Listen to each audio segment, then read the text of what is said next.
Good morning students. मॉन्ट्रेसी के online class में आप लोगों का स्वागत है।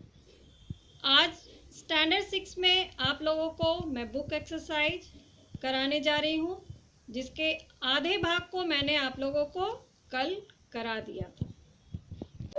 आज मैं आप लोगों को पेज नंबर 35 में प्रश्न 3 का दूसरा जो प्रश्न है उसे कराऊंगी।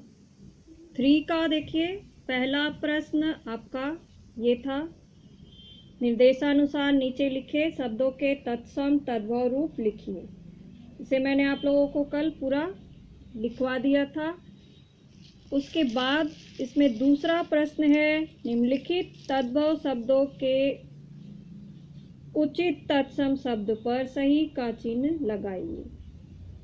यानी तद्भव शब्द दिए हुए हैं, आपको तत्सम शब्द यहाँ से चुनकर लिखना है, कौन सा सही होगा। तो क रात है, इसका होगा रात्रि, तो रात्रि में सही का चिन्ह लगाएंगे। उसके बाद नेक्स्ट पेज नंबर 36 में देखिए, ख है सूरज।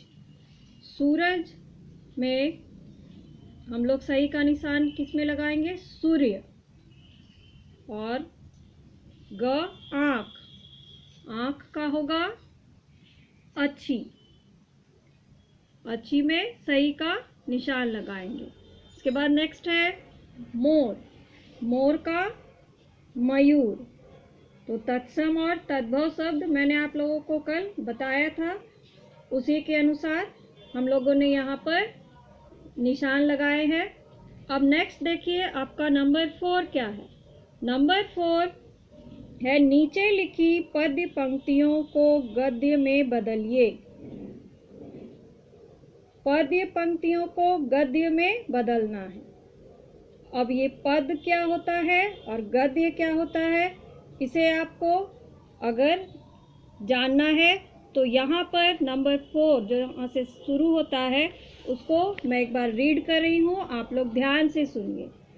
कविता और कहानी की वाक्य रचना में अंतर होता है।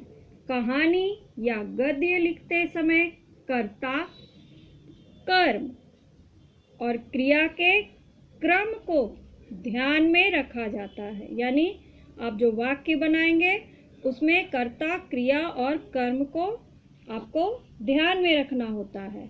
इसी क्रम में वाक्य रचना हमारी शुद्ध मानी जाती है, वाक्य रचना शुद्ध मानी जाती है। जैसे सदय निर्दय में विवाद हुआ, ये आपकी कविता की पंक्ति है, लेकिन ये कविता की पंक्ति आप लोगों ने अपने चैप्टर में किस तरह से पढ़ा था? हुआ विवाद सदय निर्दय में, ये आप लोगों ने कविता की पंक्ति पढ़ी है। लेकिन इसे अगर ये पद्य हो गया और इसे अगर हम गद्य में लिखेंगे तो इस तरह से ये लिखा जाएगा। तो समझ में आ रहा है आप लोगों को? तो नेक्स्ट देखिए आगे क्या लिखा है। पद्य या कविता लिखते समय लय और तुक को ध्यान में रखते हुए वाक्य रचना की जाती है। जैसे हुआ विवाद सदय निर्दय में, उभय आग्रही थे स्व विषय में।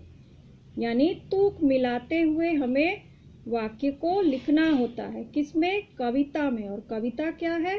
पद्य। पठित कविता के इस अंश में तुक मिलाने के लिए वाक्य रचना के क्रम में परिवर्तन किया गया है। पठित यानी जिसको हम लोगों ने पढ़ा। अब आपके बुक में क्या दिया हुआ है? नीचे लिखी पद्य पंक्तियों को गद्य में बदलिए। कहे लहराता था सागर में जल, इसको गद्य में लिखेंगे तो किस तरह से होगा? सागर में जल लहराता था, सागर में जल लहराता था। नेक्स्ट है, खिले हुए थे फूल चहुं ओर, चारों ओर फूल खिले हुए थे। और लास्ट है, थी करुणा हृदय में अपार, तो गद्य इसका क्या होगा? हृदय में अपार करुणा थी। तो ये आप लोगों का बुक एक्सरसाइज चैप्टर 4 का मैंने आज पूरा कंप्लीट करा दिया है।